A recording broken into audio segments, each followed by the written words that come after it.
till later. Till the third act. Mm-hmm. Then she's allowed in the club. But that makes so she laugh. plays dumb, like, because let me show you my bike, because I'm a 12-year-old and I want to impress this girl. Come see my bike. Yeah. And then she's like, don't worry, Uncle Alfred, I would never get on that thing. I'm afraid of them, because I'm just a girl. Tee-hee-hee. Foreshadowing. And then cut to her sneaking out with the bike later on. Because, foreshadowing. This film smacks you in the face with it. So Ivy and Bane driving around in a limo. Bane comically in a fucking like a chauffeur's outfit. This movie has a lot of, like, how much time do you think that they wasted putting the chauffeur outfit on this asshole? Like Ivy putting on her wig, getting ready for the telescope unveiling at the Gotham Observatory. Yeah, and she's like, well, let's take the 20 minutes it takes for the big giant dude to put this fucking suit on. Because it'll be comical.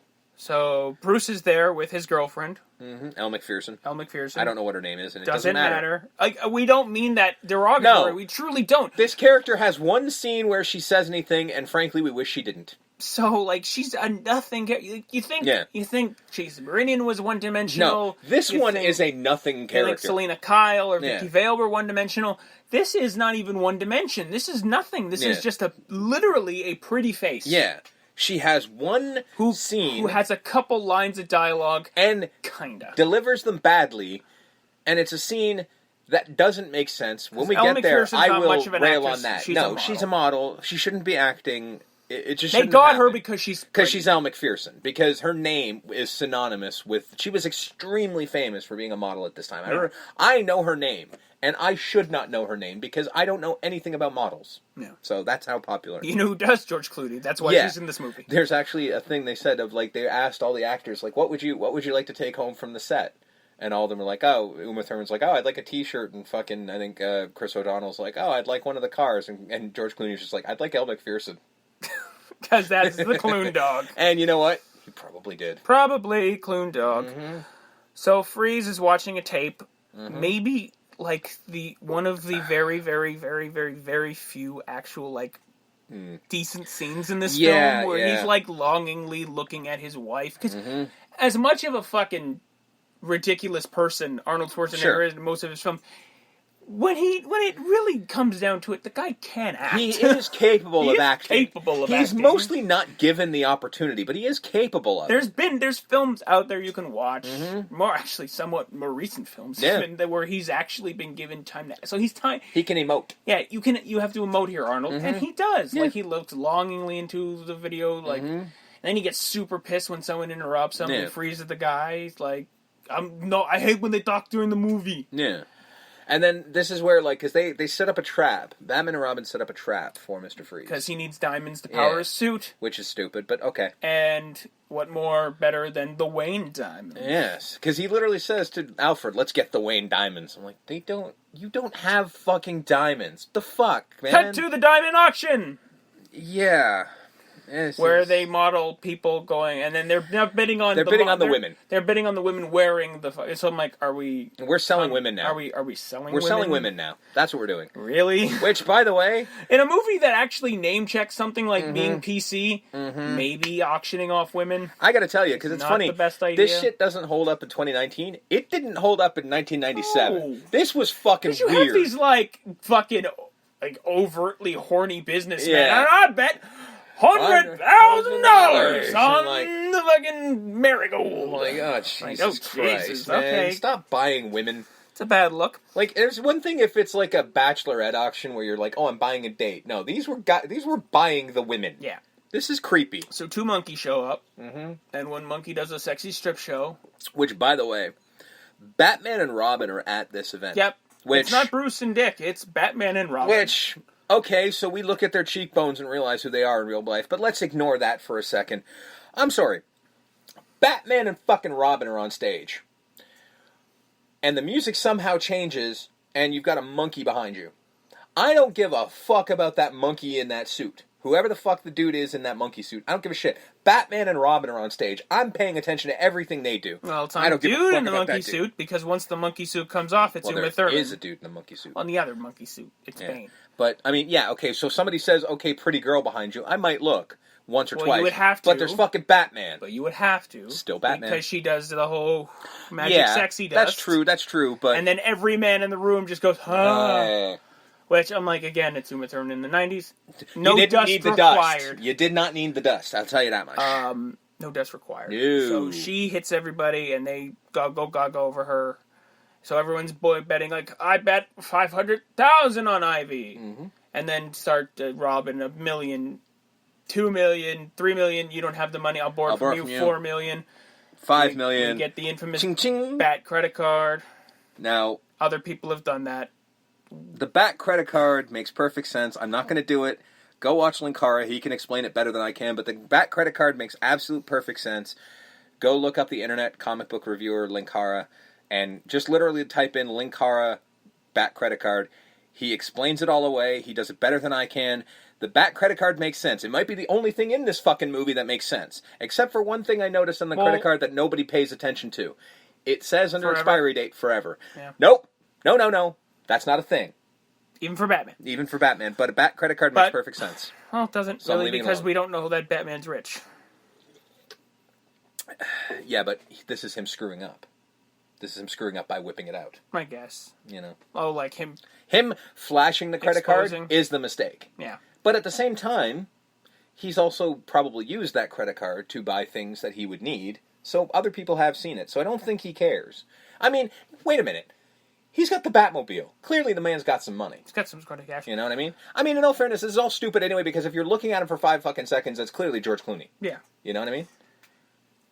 So Mr. Freeze crashes the party. Mm-hmm. Ivy is smitten.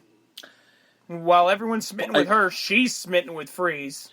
Mainly because she hits him with the dust, and he's like, that's great. That doesn't work on me. Yeah. And she's intrigued by that. Designed to boil a man's blood. Doesn't work on the cold. Yeah. So she's just like, oh, okay, I want a piece of that. Well, now I need to fuck the guy that I can't have. So they have a car chase. Mm-hmm. Bad CGI ensues. Mm. Okay, now here's where it's Hot Wheels going down the fucking side of a building. That's pretty ugly. I have a question for this. So, Freeze is able to jump the thing in his car and go through. His flunkies aren't. Batman's jumping it, and Robin's about to go, and he's like, you can't make it, pull back. He's like, I can make it fine. And then Batman shuts his bike down, and Robin does that scream at the camera, which makes no sense. Why does he think he can't make this jump, but jumping out of a fucking rocket 3,000 miles above the Earth is perfectly cool, but this jump's not? Shut up, it's a movie? No, that's stupid. No. Because all it is adding to is we're going to get more complaining about Batman and Robin that can't work together. This movie from pillar to post fucking annoyed. Is stupid. So... and that's the whole point, is we're allowed to make fun of it, and that's what I'm doing, because this makes no fucking sense. It's literally just creating more tension for Batman and Robin to not get along. Well, he freezes the Batmobile. Yeah. Batman does a pirouette out of the Batmobile, flies, and then conquers Mr. Freeze, no problem. Yeah, we don't even see how. Why couldn't you do that? Oh, this goes back to a line that pissed me off with Robin, or not Robin, with Alfred. Hang on. In the beginning of the fucking movie, when Batman is he has the Lazy Susan for the Batmobile and jumps in and he goes, try to bring this one back in one piece, He didn't destroy the last one. The Riddler did. Riddler blew it up. My guess is that there's been Batmobiles blown up by Batman. No. This is off-screen stuff. I don't buy that shit. Well, that's what's I don't implied. buy it. Fuck you guys. I'm not giving this movie credit. Fuck you. Well, it's not this movie getting credit. It's things going off screen that needs to get the credit. Well, yeah, what like him fucking taking down Mr. Freeze that we don't get to see? Because in our action movie, why would we want to see action? So Batman gets Freeze. Mm-hmm. Batman and Robin are still kind of friends a little bit. Kind of. We'll get into... There's another one later on that I'm like, wait, none of this... Wait, what? Fuck and I think this is where Bruce gets on to, like, Al's sick. Yeah, he finally, like... Because I think this is where... figuring it out. Because this is where, I think, what's her face? Clueless. She told him, like, I'm going to get Alfred out of here because he doesn't like being a servant and all this shit. That's soon. Is that later? That's okay, later. I thought it was earlier, but yeah. So he finally admits. That's after the race. Oh, okay. So he admits to Dick. He's like, yeah, no, Alfred's sick. He's just not going to tell us that because he's an asshole. But so Dick catches Babs sneaking out. Yep. She judo throws him. Mm-hmm. She takes off. And by that judo throw, apparently that qualifies her to be a superhero. Yep. So, there you go. Freeze and the guards, which is Jesse Ventura and a knockoff of Chauncey, what's his name? Clancy Brown? Clancy Brown. I mean, you think it's Clancy Brown, but it's not. It's like... It's Discount Clancy Brown. Discount Clancy Brown. And Jesse Ventura throwing Freeze into his, like, comfortable, spacious cell. Well, it's not spacious. Granted, he has to hang out in his one little area. In his cold zone. Yeah. And he tries to escape, and he realizes, no, he's got to stick to the cold zone. Yeah. But he's still, like, as he's, like, gasping for air, like, he's still saying that, you'll never see me suffer any longer. Like, he's still telling the guards that they will die for this. He almost goes full Total Recall in this moment. Yeah, he's like, yeah. Yeah, little Total Recall. Little Total Recall action there. Yeah, so where the hell are we now? Ivy and Bane... Right. I think taking out the Neon Gang from Batman Forever. Mm-hmm. It's not the same guys, but it's the same paint. Yeah. So I'm assuming it's the same guys, just different actors. I guess. Because it has like one like main leader guy. Well, in all fairness, it's not like Batman kills people. Well, he doesn't in this movie. He did in the last one, but he didn't in this one, which is shocking. It ruins my whole theory. He actually doesn't kill anyone. Yeah. I mean, some people would die based on his actions, but it doesn't seem to happen. So Bane kind of just beats them all up, and they skedaddle, and she has her own HQ. So much for the Fluorescent Gang. This is where Bruce has a somewhat heart-to-heart with his girlfriend. Yeah. Who's basically like, I know you don't want to get married now, Bruce, but eventually I do want to settle down. Yeah. And he's not hearing a word. It's all Charlie Brown adults. And he's just seeing Ivy everywhere. Now here's where I don't understand what they did here. So he goes in and kisses her, and he imagines it's Ivy. Mm-hmm. Nothing is said, but she goes, "Who's Ivy?" What? Who's Ivy? You called me Ivy. No, he didn't. Yeah. If you're going to do this, you can have him say the word Ivy. You can. He can literally just go, Ivy. Yeah. But you don't. It's on the budget. So it makes no fucking sense that he doesn't say Ivy, but she accuses him of it. That makes no sense. It doesn't help that he doesn't say nobody. He literally says, I wish I knew. Well... Wrong answer, Clune Dog! Elle McPherson just walked the fuck out. Now, I mean, honestly, watching her be Elle McPherson in this movie, she's like a piece of wood, so I'm pretty cool. I'm pretty cool with her leaving. Be like, all right, let's maybe move on to somebody with a little bit of fucking, enthusiasm in their voice. But seriously, dude. And how long does that pheromone shit last? Like, oh, it lingers, eh? Clearly. Because he even mentions, like, I don't know, I thought it was over, but I guess I'm not. Yeah.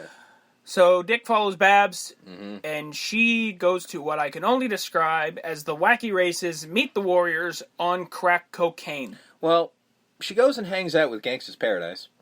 Coolio for a fantastic voyage. Coolio's in this movie. I don't know any other Coolio songs, I'm sorry. Coolio's in this movie, and he's literally not on the soundtrack. No, and I don't understand that. I mean, we could swap out that R. Kelly nonsense for this any day, and I would have been happy. And he's like the leader here. He takes the money for the races. Mm-hmm. And there's one gang that... Does Warner Brothers own a Clockwork Orange? Yes. Okay. Because there's one gang that's literally just a Clockwork Orange. Yeah. And then there's Nicky Katt, the actor, who wants to kill Babs. Because. He's just like, little girl can't win a race, even though he literally knows her. He's lost to her in previous races. Well, that was the thing. He's like, you're not good enough for this race, but... I literally just went up and like, you're the one who won the last one, right? Well, this isn't good enough, so you might as well go home, Betty Sue. And I'm like, what the fuck are you talking about? She just whooped your ass. So they have a race, and Dick shows up during the race, and then he saves her because there's a trap, and she's about to fall off a bridge, and then he saves her in like an acrobatic way. Yeah, in a way that would never happen in humans. And this is where they go back, and she's just like, I want to win enough money so I can do what I want. Well, what do you want? I want to take Alfred away from here, from this life of servitude. Yeah. And he's like... Because apparently he's a fucking slave? Yeah. I don't know how that happened. I mean... Like, I get it. Listen, I get it, Barbara. You haven't been around. Sure. So in your mind, he's just some rich asshole's butler. You don't understand that, no, he's basically his dad. Yeah. Like, that's the thing, Babs, you don't understand here is, it's not like Alfred doesn't make a salary. And Robin's trying to explain, like, it's not like that. I don't... Yeah, like, you gotta understand how the relationship between Bruce and Alfred works is Alfred doesn't make a salary. He's not paid. He has access to the entire fortune. So if he wants something, he can have it. Like, he does, like, cook the meals and clean. He cooks the meals and all that. But he is essentially, because he is... He does buttle. He does buttle, but at the same time, he's a billionaire because of